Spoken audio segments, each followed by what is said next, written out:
Hello, everybody, and welcome to the Fearless Floyd Show. I am your host, Fearless Floyd, as always. Today is Wednesday, August 24th. Yes, 2022. Had to make sure. The Fearless Floyd Show on Telegram, Rumble, BitChute, as well as YouTube, Fearless Floyd Show at yahoo.com, and the Fearless Floyd Show.com. That's my website. So before we begin, and dive into this trust part 2 with Ann LeFlore. She's so gracious enough to do this. I need to give a shout out. My boy, Marcus. I told him I'm going to do this. He has no idea who I am or my show or anything like that. Highway 6 in Westheimer. Best Buy, Geek Squad, Marcus. Go give him a shout out. Tell him Fearless Floyd sent you. He really helped me out. So, and here we have our illustrious guest host, Ann LeFlore. And let me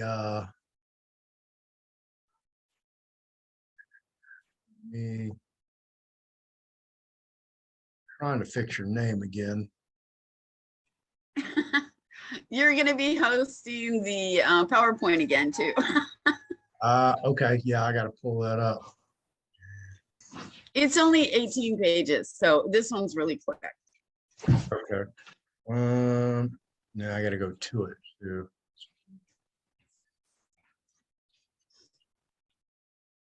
Oh.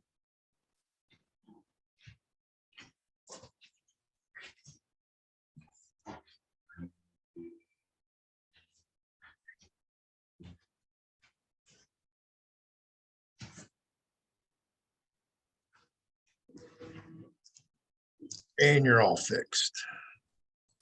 So I guess your Zoom account, every time you log on, it says Ann LeFlore.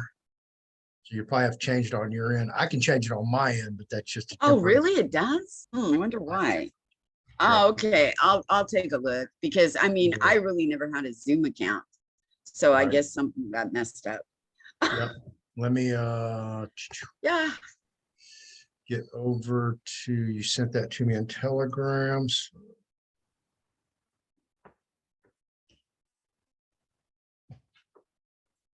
Okay, what's under participate? There you go, trust part 2.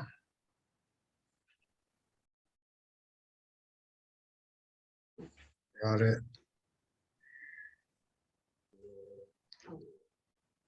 Strange. I don't have any controls here I can change my name with. Right, yeah. It just says to participate, chat, share screen, and record, and that's about it.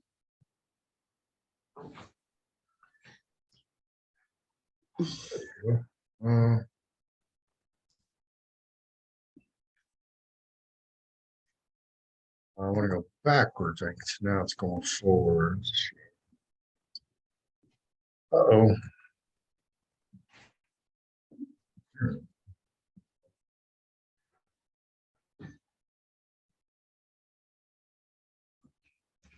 Okay.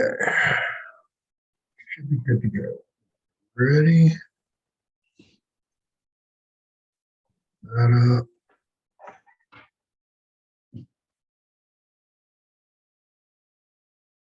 I got my laptop back this morning and my network adapter wasn't working. So I tried to download it. Couldn't do that. Don't have a Cat 5 here for my laptop. So I had to go back to Best Buy. They tried to fix it and then told me I had to take it to the Best Buy that I picked it up from. So I went there and I got there like 10 minutes till they closed. The guy stayed late. So I ended up having to buy a little Wi-Fi dongle to plug in, temporary, till I can pop the bottom off and see if they didn't plug in my network adapter in the internal parts. Because my Bluetooth doesn't usually work. On a laptop, you have you can use the what do you call it? The Wi-Fi connector. Just, you don't even need to plug in a cable. No, yeah, I know, but it's a little dongle. I had to go buy it. But I have a wireless network adapter in the laptop. When I got my motherboard just replaced, apparently they didn't connect it I can't even get Oh, okay. I can't even get Bluetooth to work. Oh, okay. I get what you're saying. Yeah.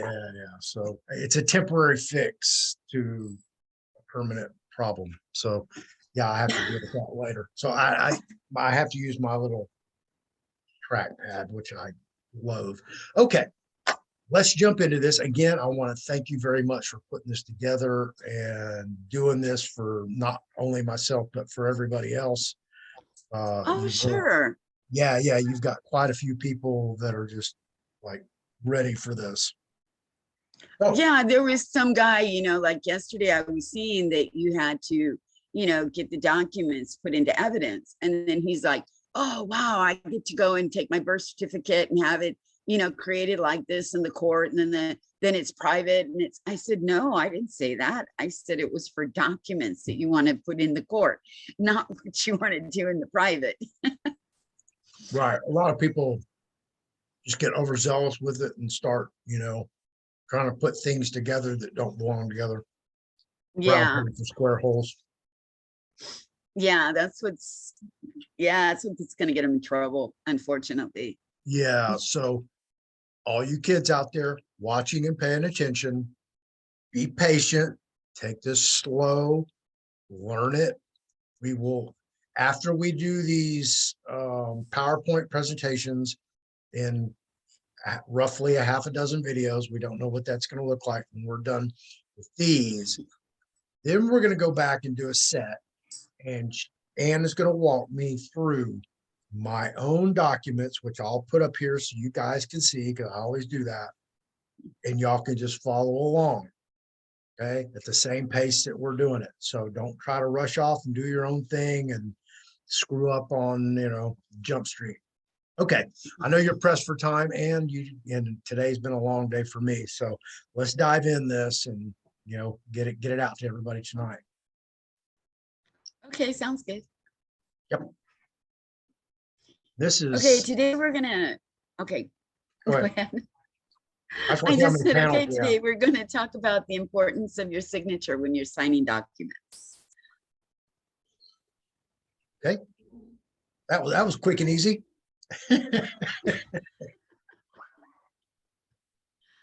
Okay, so in part one, we started touching on trust and what trusts are. We also were talking about court cases and what offers are. Oh, there we go. There's my little proof. So I sent mine home. we're gonna yeah, exactly. So we also found out that your signature is what creates the grantor of the trust. So if we do not step forward and take control of the trust, then we are going to end up with a court case or some other case like a collection agency or something like that. And they're going to be the executors of the account. So understanding trust and how they work is the most important aspect of getting out of debt and discharging debt with the equity that's in the trust, which is actually credit. And those would be your credits on account. Correct. Okay, panel 3. Okay, so here we have everything we sign as a document becomes the grantor of the trust. Every day we're doing banking, believe it or not. We had no idea we were doing banking. So if you actually realize that everything comes in the mail box comes under a UCC Article 3 as a negotiable instrument. However, this is an incomplete instrument and it falls under Article 3-115. I touched a little bit on that one yesterday. You mean Section 3-115? Yeah, I always call them articles, I don't know why. I just get used to calling them articles, but yeah, you're probably right. It's probably Section 3-115. They exactly. Are sections, yes. Yeah. So kind of clarify so there's no confusion and we don't get bombarded with their sections, not articles. That's what we have. So there we go. Okay, the reason it's an incomplete instrument is it's a negotiable instrument and it's looking for a signature to make it complete. Once we sign our signature, this is an incomplete instrument and now becomes a negotiable instrument that the company can add words to, or it can add documents or whatever they want to the end of your signature. The reason they can do this is you just gave them the authorization by the way you signed your document. You actually created the incomplete instrument into a negotiable instrument and you send it back to them. This allows them to add whatever they want. So at the end of your signature, they could add a number, they could add another document, they can add anything in the world they want after signature. So you failed to identify yourself when you signed a document. You left yourself wide open for liability and becoming the grantor and the trustee of the trust. Right. And we went over this in the first video where, like the easiest analogy is when you flip over a check to endorse it and everything underneath your signature is left open for them to stamp whatever they want to stamp on it. And for some of us who are old enough to remember when our parents had a bank account, at the end of at the beginning of every month, we always got a fat envelope in the mail that had all those canceled checks that were returned to us. Now they're not returned to us because they're sold on the open market as mortgage-backed securities. Right, because you signed them with your signature on the bottom, and the line where you're signing every check, it basically says so in the most minuscule lettering that it's really hard to read unless you get a magnifying glass to see how you're signing your checks. Right, micro printing. Yeah. Okay. Which I actually did a video on to show you guys how to create your own micro printing on your own lines where you sign your byline. Okay, panel 5. Okay, so this is what 3115 exactly says about incomplete instruments. And we did go over a little bit of this yesterday. Do you want us to read this today, or do you think that Yes, we've already covered it enough? Yeah, absolutely, because some people aren't going to go, they're just going to find this video, watch this video, and then, have to go back to one. And yeah, so we explain everything. Okay, so an incomplete instrument means a signed writing, whether or not issued by the signer, the contents of which show the time of signing that it is an incomplete, but that the signer intended to be for it to be completed by the additions of the words or numbers. So basically what it's saying is we signed it and we're thinking the document is complete, but the document is still not complete because it still needs an addition of several words or numbers added after our signature. So subject to subsection C. So we have to just, like jump around. This is where I was talking about yesterday. If it's an incomplete instrument and the instrument falls under section 3-104, it may be enforced according to the terms if it is not complete.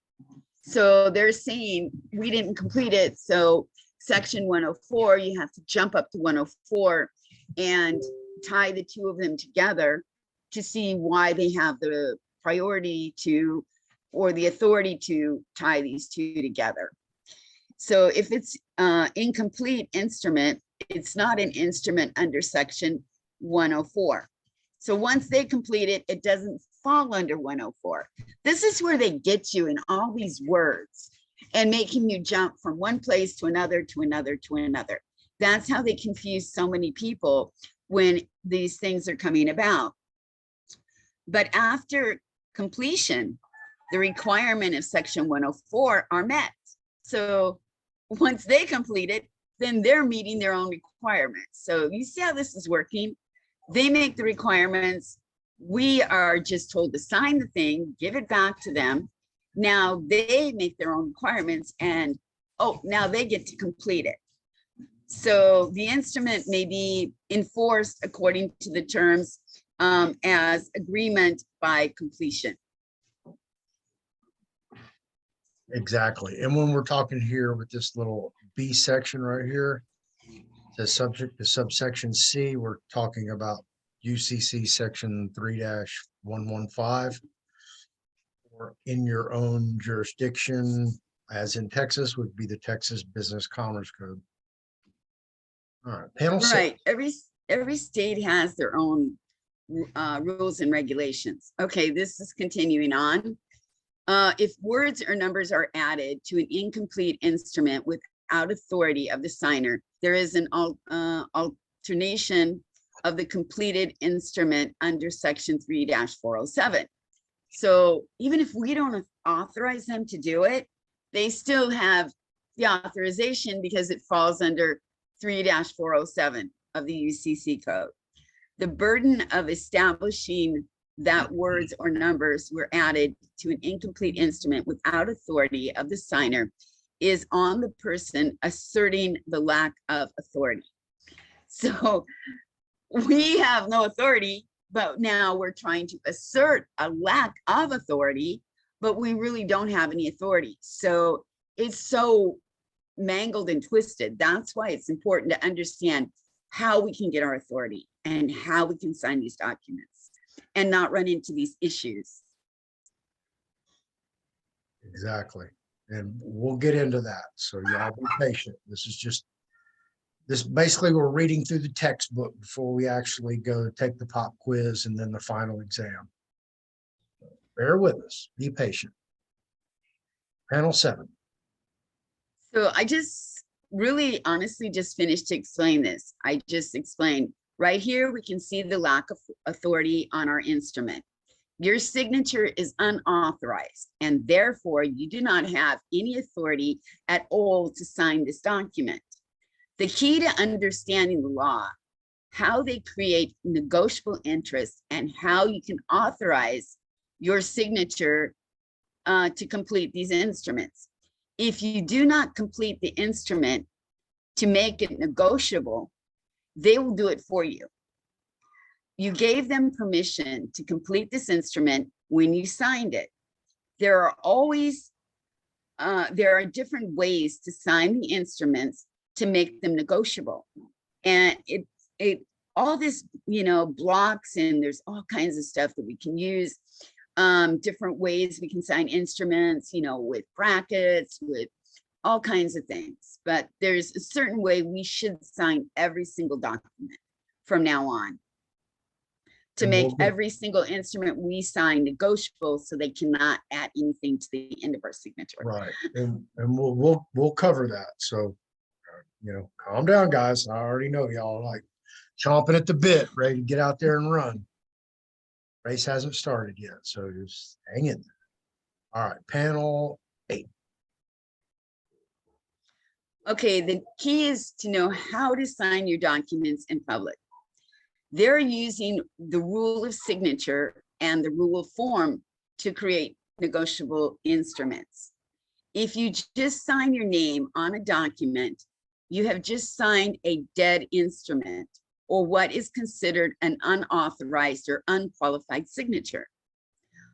When you just sign a document, you have given them carte blanche, which always allows them to accommodation signatures and access to your accounts. Exactly. That's what they're doing. They're taking all these instruments and they're selling them on the market, and then they're hypothecating them. And perfect example is promissory notes for mortgages. That you may do this is a hypothetical, a $200,000 promissory note. By the time you forensically trace it, it might be worth 68 million. And I know that sounds crazy, but that's what they're doing.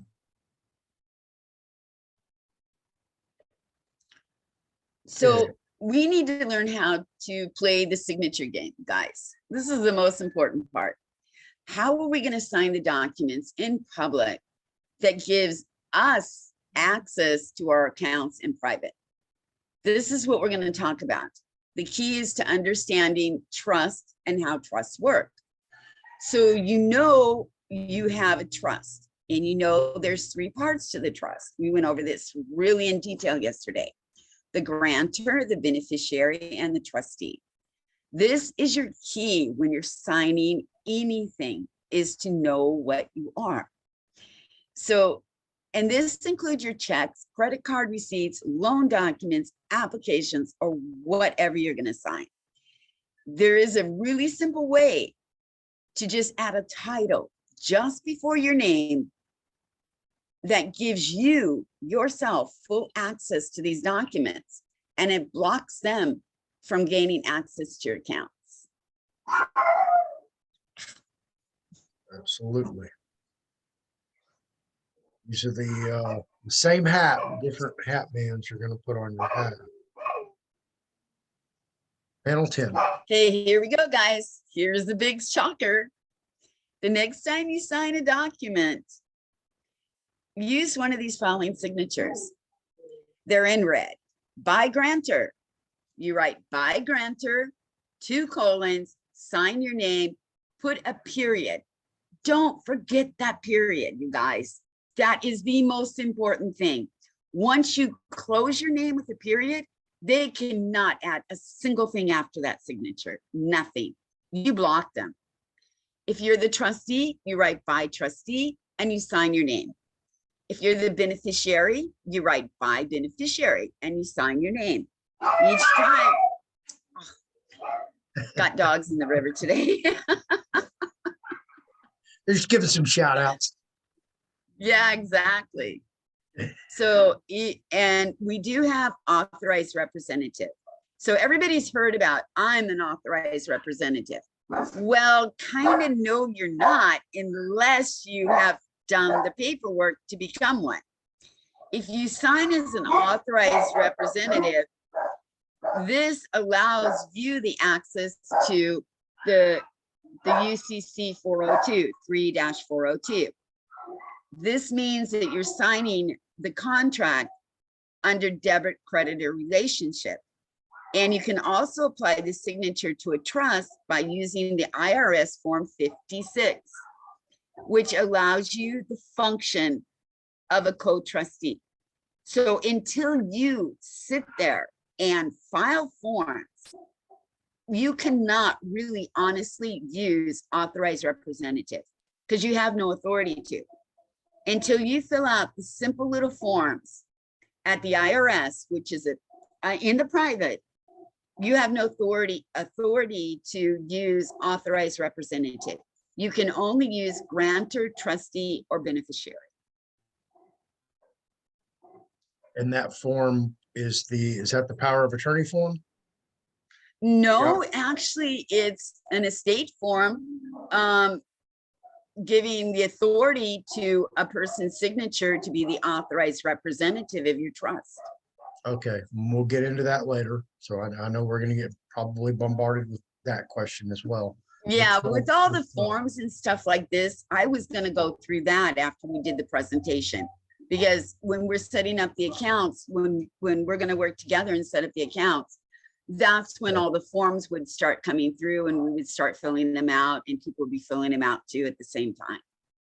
Okay. All right, kids. So Yeah. get ready. You guys can go download these forms. That's not the problem. I can even send them to Floyd and he can put them up on his channel so you can get them. Right. Yeah. We'll put together a list and get prepared so we can walk everybody through this. So, and like I said, I'm doing this with everybody else at the same time. So I'm not leaving anybody behind. I'm not trying to jump ahead of a line, cut line, as they say.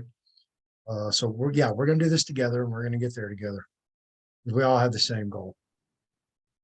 And by all means, everybody, please thank Ann for doing this, because she's, sharing her time, energy, efforts. I mean, this is incredible.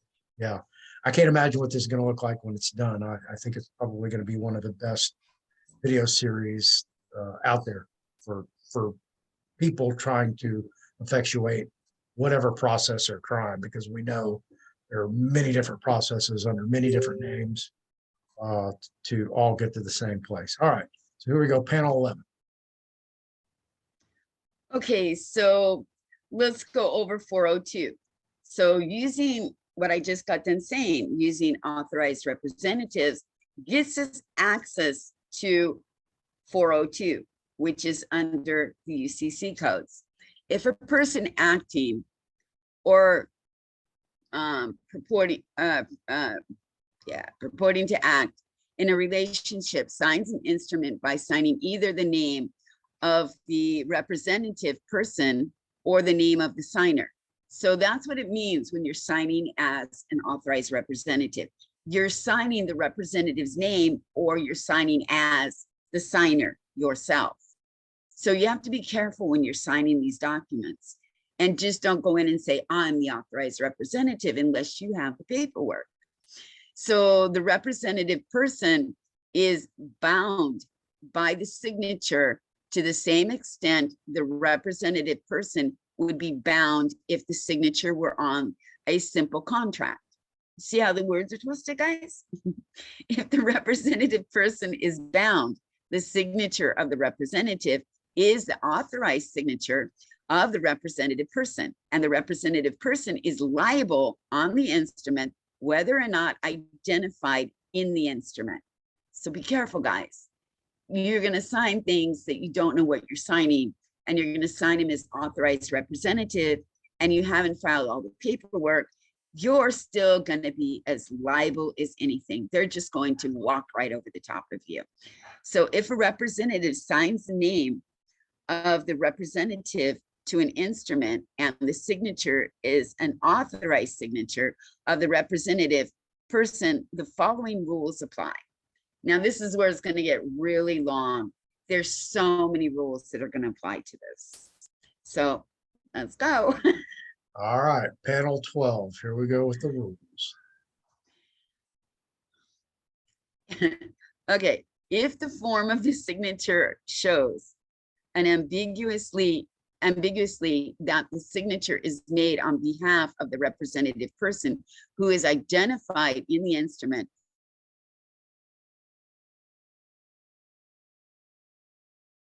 IRS, then you are liable. And make sure you guys get your paperwork done.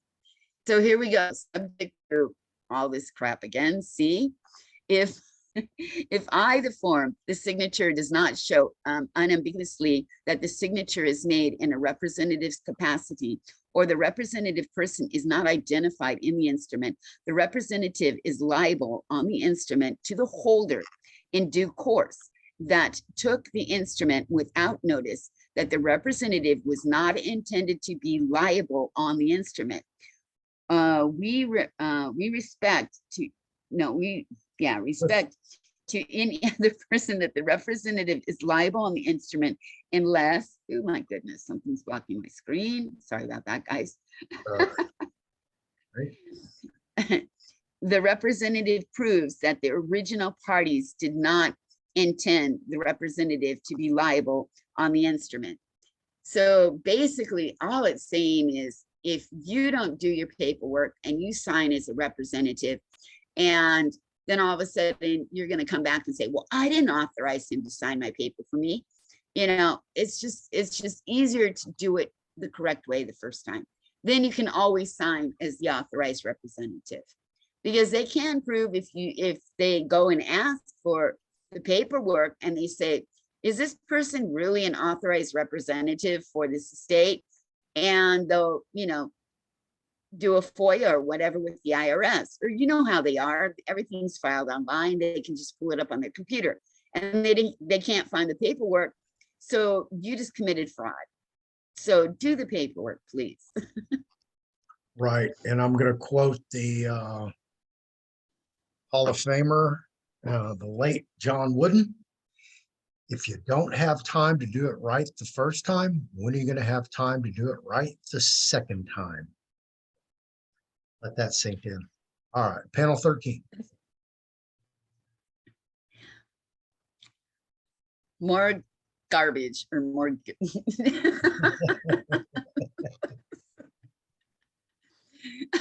Okay, if a representative signs the name of the representative, oh, I love this. If the representative signs the name as the representative, the drawer of a check without indication of the representative status, and the check is payable from an account to the representative person who is identified on the check, the signer is not liable on the check if the signature is an authorized signature of the representative. So did you get that? So if you really are the authorized representative of the trust and you go to the bank and you write out a check and you sign the check by authorized representative, sign your name, put a period on it, turn it into the bank, then you're not liable for that check. The bank is, because they have to draw it out of your account. They don't draw it out of your account, they draw it out of the equity. Okay, did you hear that? Do you want her to repeat that? Because I know y'all just went like, what did she say? Yeah, I believe me there. I know they're gonna bombard me on that one. So let's say that again slowly. Everybody get your pen and paper out and write down exactly what she's telling you to do when you endorse Okay, it. so let's debug this last number C. If a representative, so authorized representative, signs the name of the representative.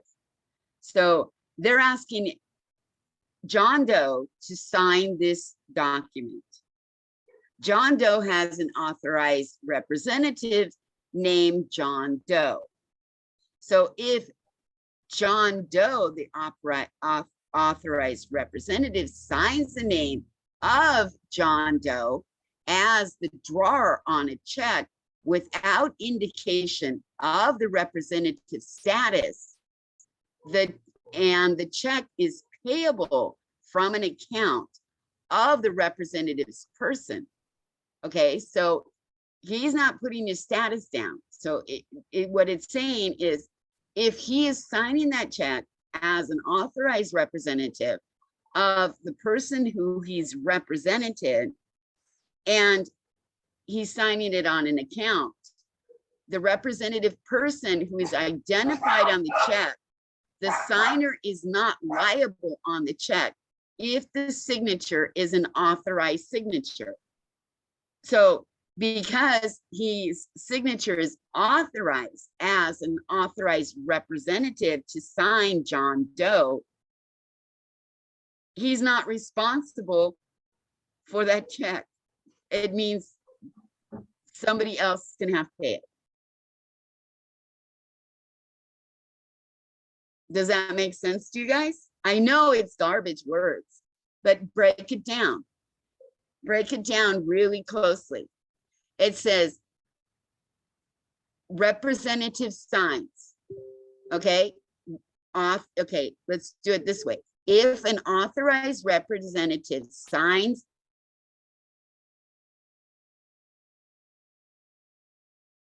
the name as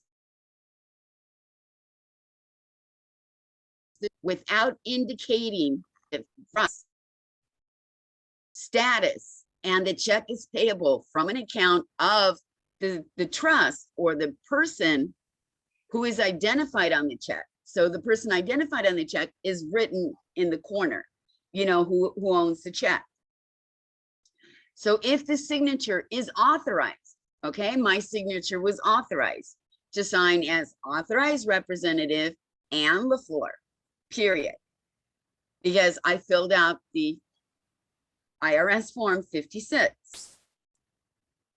Then what it's saying is the signature of the representative, it's saying that the check, if the signature is an authorized signature of the represented person, it's saying that I'm not liable for that because my authorized representative signed the check for me. By doing it, what he did is he moved my check from public into private. And then that means that the private pays the check. Are you guys following me? I am. I hope they are. Okay. Words are important, guys. Break them down into sentences. And I know that they use the same word multiple times, but break it down and it makes it easier to understand it.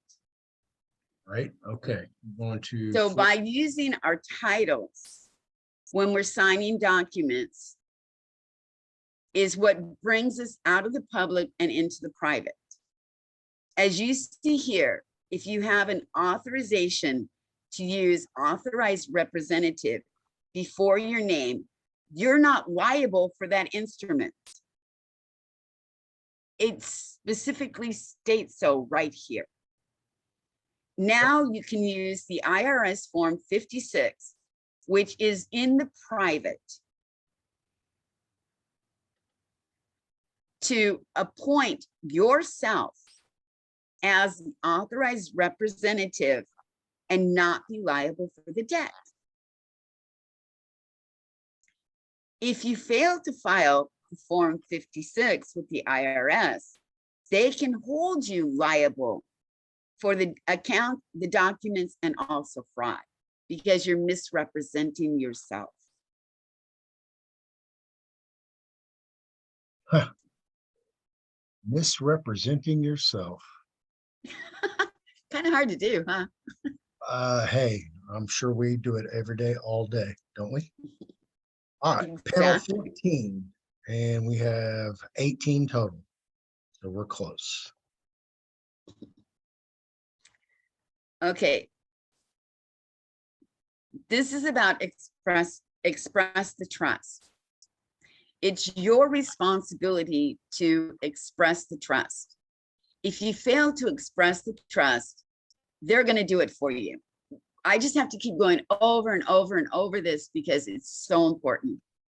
Once you have given yourself the appointment as the authorized representative by filing Form 56 with the IRS, you now become the trustee's assistant and you have all the rights to pay the bills by using the credit in the trust account.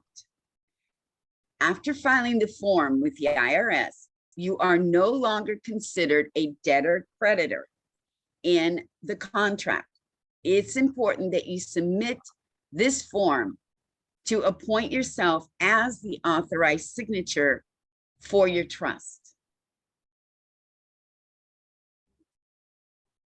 So if you set up a trust, got your EIN, went to your bank, just an example, Wells Fargo, and opened up a trust account, non-interest bearing account, would you need to go in with that or behind that with a Form 56 to appoint yourself authorized representative? Once you open your trust and you get the EIN number, the next thing you honestly should do to make sure you do it is file the Form 56. It doesn't take very long. Right. Okay. And we'll do a video just on, on these forms. So be patient. I haven't done this, but I did go into my bank yesterday or today. God, everything's such a blur. I spoke to the manager and because my account representative wasn't there and I went to set up my trust bank account. And God, it's going on 2 weeks now. They still haven't. Oh, it's okay. I have a trust package that somebody who I really, I was working with Bonds for the Win.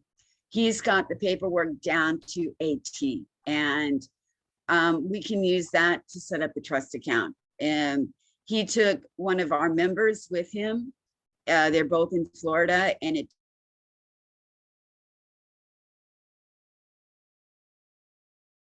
took them 10 minutes to fill out the paperwork. Right. Yeah, I have an excellent trust package. But we'll get there.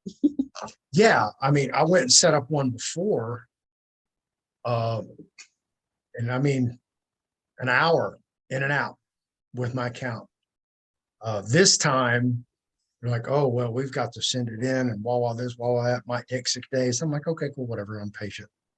But, you know, here we are almost 2 weeks later and nothing. All right, panel 15.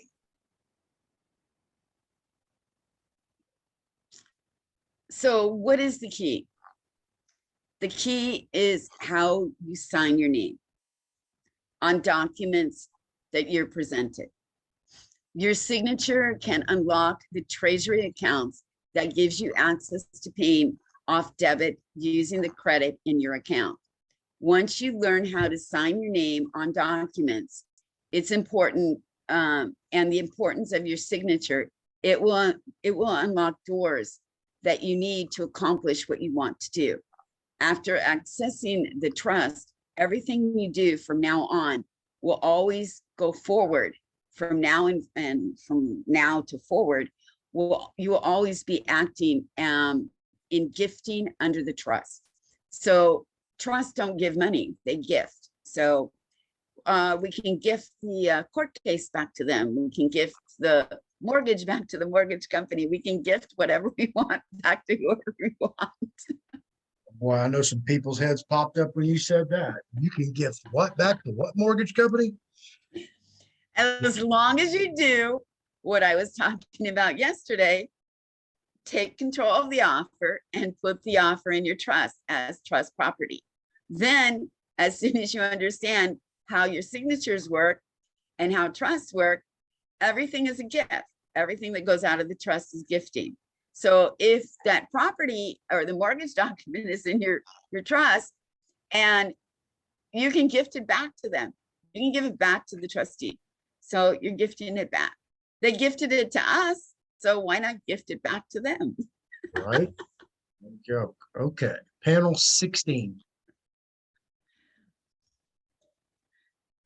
So let's go back and see when were trusts created. America was formed on trust and trust law. From the beginning, each state had created their own trust for the states. So each document in each state is a trust. The government elected people who were elected to we put in office. They were the trustees of the trust because we were always the beneficiaries. The people who lived in the states were always the beneficiaries of the state. And in 1912, when they started to register births, that's when the estate trust started to be created. So we have states create trust. The elected officials of your states are trustees. Our birth certificates create estates. Don't get them confused. One starts with an E, one starts with an S. Okay. And do not for a minute think that 1912 and 1913 don't have a purpose. Because if you don't know, in 1913, the Federal Reserve was established. And they started that in 1911. 1912, they had it finalized, and just it was a matter of selling it to everybody to get it to fruition. And in 1913, oh, I thought it was a matter of sinking the Titanic. yeah, yeah, we had to get some people out of the way. So yeah, that's no coincidence, folks, that that happened. And of course, in the 1921, we have the Counter Shepherd Maternity Act, which required all babies born to be registered with the county of their birth. Oh, and the same year is when Congress literally handed the U.S. Treasury Department over to the, the U.S. Treasury Department over to the Federal Reserve. Yeah, literally gave it to them. That was 19. That happened in 1920, 21 too. Okay. And panel 17. So, however, in 1933, when the government removed all the gold and gave us the Treasury promissory notes to use as money, this was the time that trust became wildly used. And we had no idea that everything we did in our lives was actually a trust. At this time, the government wrapped everything in a colorable contract that hid them into trust they created. So everything, every piece of paper you sign, everything you do, it's wrapped in a trust. Every single signature. They collect these signatures because your signature is worth billions of dollars.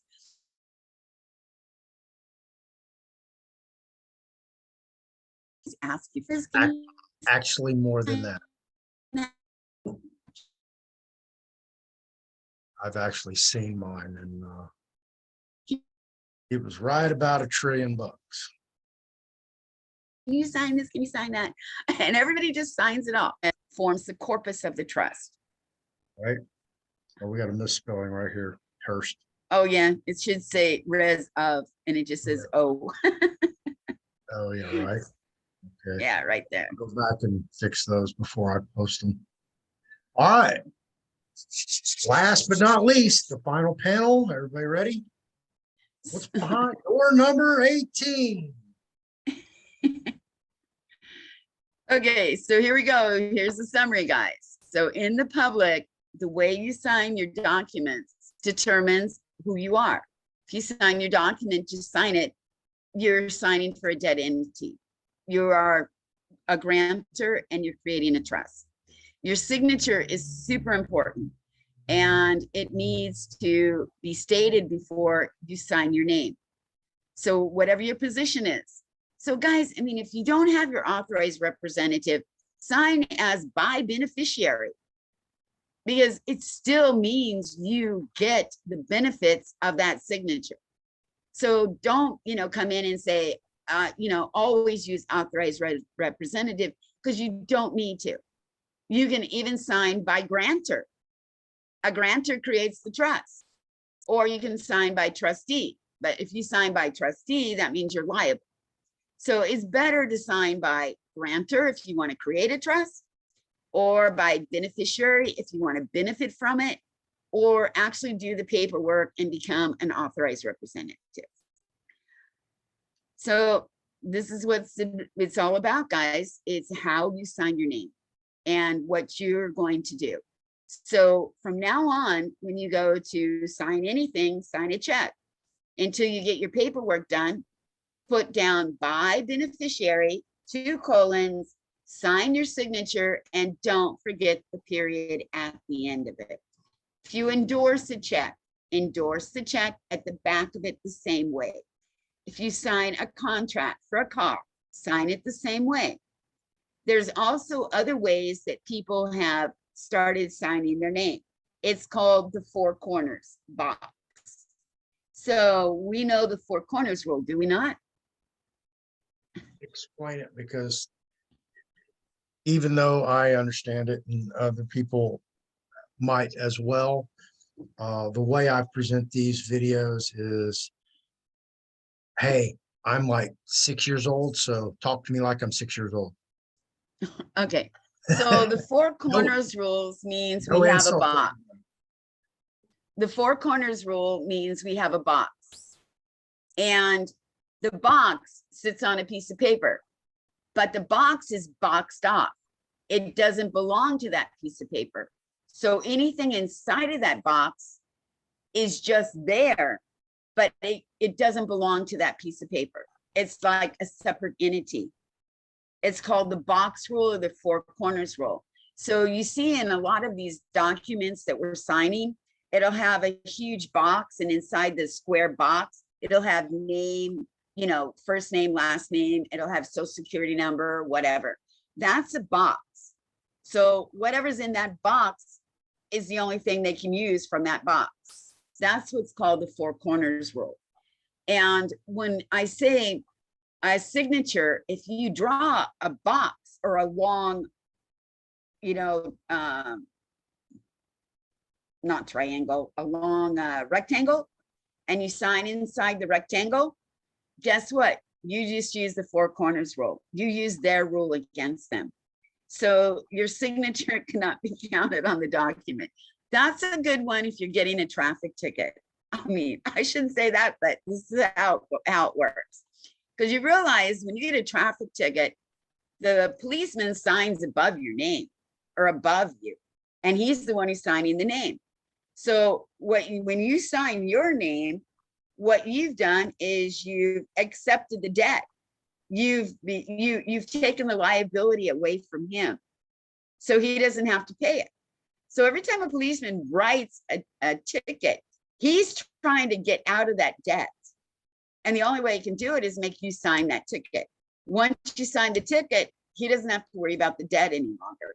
So if you draw a square box or you write by beneficiary, draw a square box, sign your name on the ticket, guess what? He's liable for the ticket. It's just the way it goes.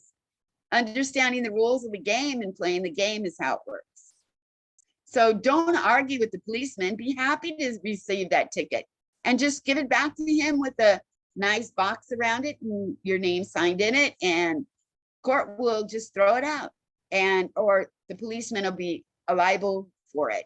It's one way to start, doing some checks and balances on police when they get overzealous for writing tickets. You can start, like giving them back to them by just doing the four corners rule. And there's another video, kids. Okay, well, we've covered part 2 about signatures on the trust. And I want to thank Ann again for creating this and doing this for everybody. This is just wonderful. That's how, I'm out of adjectives, actually. But thank you again. I guess, are you good for tomorrow? Yeah, I sent you number 3 already. We're just going to talk about different kinds of trust tomorrow. Okay. All right. Well, there you go, kids. And thank you. I really appreciate it from the bottom of my heart. I'm sure my viewers do too. Y'all leave a comment below and let us know. You can catch Ann in my Telegram group occasionally when she has time. You're not creating PowerPoint presentations.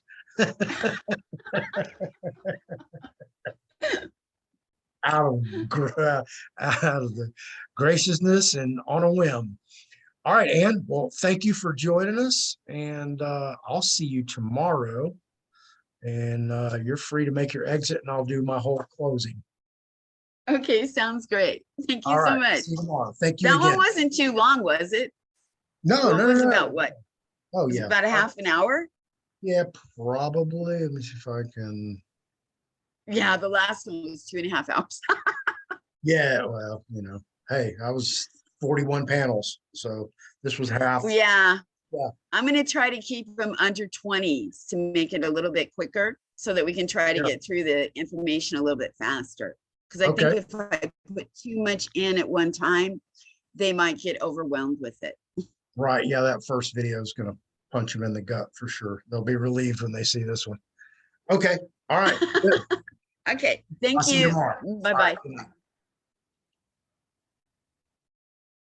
And there we have it.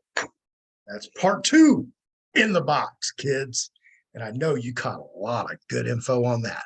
And again, thank you, Ann. I really do appreciate you doing this. All my viewers, all my subscribers, hey, you guys are going to love this video series. I promise you, you're going to learn so much. You're going to be able to do so much. This seems to like take everything and put it all together in this nice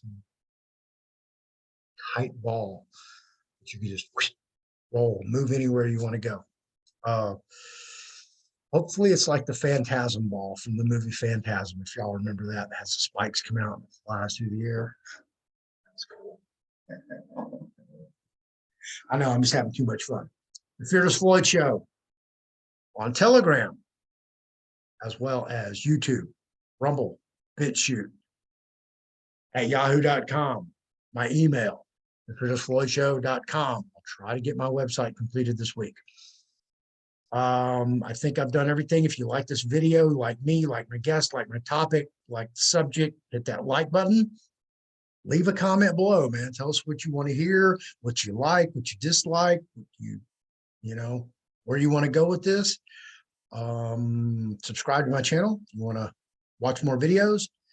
Hit that notification bell if you want to know when I put out more videos. After you subscribe, share this video as always. Thank you again for participating. I'll see you in part 3. Absolutely. And with that, good night, everybody. And thank you for being here. I really do appreciate it from the bottom of my heart.